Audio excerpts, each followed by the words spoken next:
place to make those dreams come true are in isolation. So I walked into isolation as David Goggins, but I walked out of isolation as Goggins. When you become a savage, it's in isolation. That's when your mind changes. That's when your focus changes. Your dedication changes. Gain focus. Isolation is the key to strengthen your mind.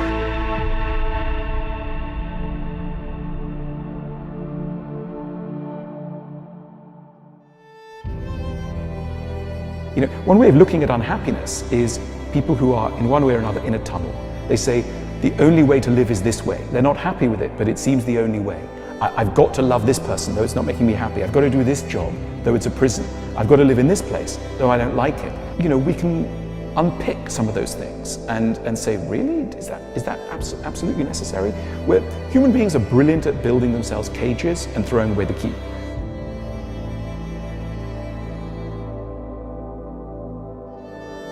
We are built to constantly compare ourselves to other people. We're always thinking of what the other person has and how we are in relation to them. Are we getting as much attention as that other person? It started off when we were children. Are we getting more attention than our siblings from our parents?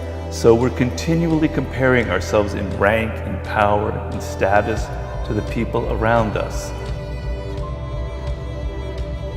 For the most part, our thinking is born of obsession and usually wrapped up in a whole lot of junk from the outside, past things that we project into the future, stuff we saw on TV, stuff that we heard on the internet, something that somebody said to us. Most of our thinking is not serving us because it doesn't come from stillness. It's a form of activity, not action. I want them to come up against the point where they're going to give up and quit. And they're going to sit there and nobody else is giving up and quitting. And they're going to go all in more, and they're going to start believing that there's something on the other side of that emotion.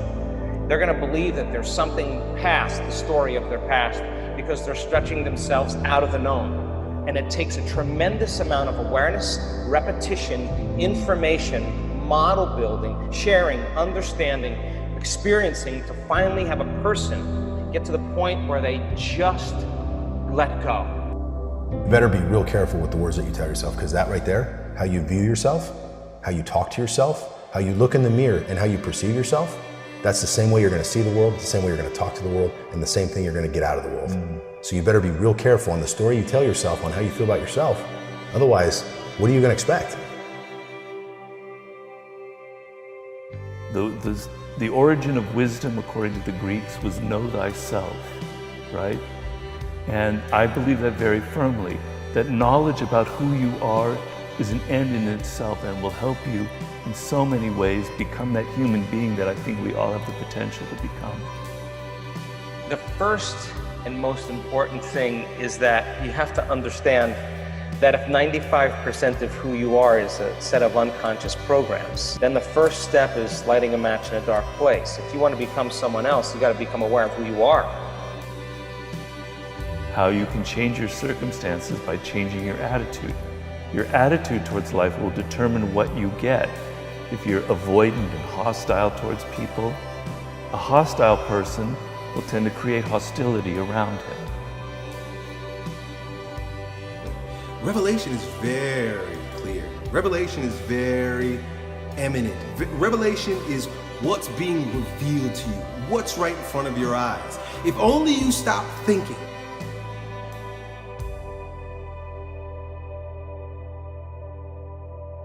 But I told myself, the guy that hires me is going to be proud he picked me.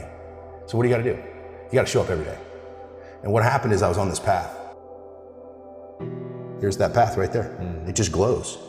And all of a sudden, people start jumping off the path over time. Kids, drugs, failure, it doesn't matter, excuses, I don't care what it is. But if you stay on that path and people are jumping off, you show up and guess what happens? You become the oldest guy on the team.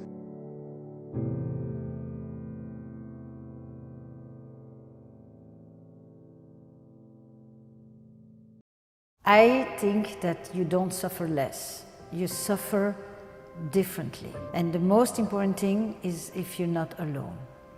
Probably the most difficult thing in all our experiences, and certainly in the experience of pain, or loss or suffering or ache is not to be alone. Each time I feel anger at my sibling or my mother or friend for saying something that I misinterpreted, I go, that's your ego speaking. These people weren't saying something that was personal. You just have your ego, which is always getting in your way. Question it. You see, the moment your life will change is the moment that you turn your reasons of why you can't into your reasons of why you can. You learn to love yourself in the context of your relationships with others. It's interactive. You need a good amount of self-awareness, but you also need to be in relationships because it's people who help you become more aware. It's simple. Knowledge, experience, wisdom. Philosophy, initiate that philosophy, master it. Mind, body, soul, thinking, doing, being. Learning it with your head, applying it with your hands, knowing it by heart. And this is the journey of knowledge, because when you learn that information and you really study it, you are going to begin to see the world differently because your brain is changing. Imperfection stalks us. I don't think we will ever overcome it. And indeed, the quest to be immortal, to be free of blemishes, to be always correct, to say and feel always the appropriate thing, is in itself a form of madness and wrongness. And I think that we best accommodate ourselves to the conditions of life by accepting in an a priori way that we are flawed, those around us will be flawed, we will make errors, those around us will make errors. We are largely in the dark, therefore we need to go easy on ourselves and be generous towards others. If I could stay connected to the emotions of my future all day long, there's no way I would be looking for when it would be happening. How could I look for when it would be happening if I feel like it's happening? I wouldn't look anymore, which means I wouldn't be separate from it. And that's when you start creating the magic. So that somebody else tells you, I too have gone through this. That's why we read books that inspire us from other people who have also lost and found their way back and saw the light again, and they created new hope and reconnected with someone and allow themselves to love again and have another child and start another business, whatever it is.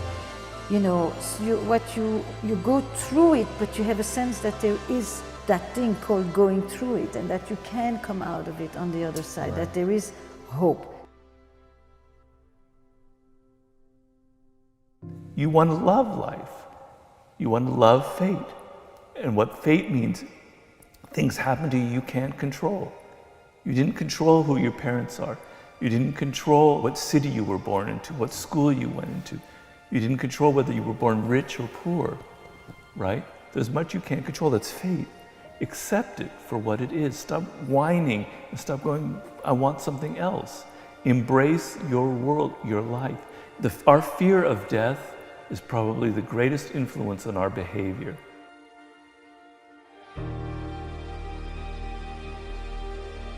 Revelation is literally like, it's not something very mystical. It's look at what's right in front of you. Most of the times, if there's a crisis, if we just stop, sit, and open our eyes, the path is revealed right in front of us.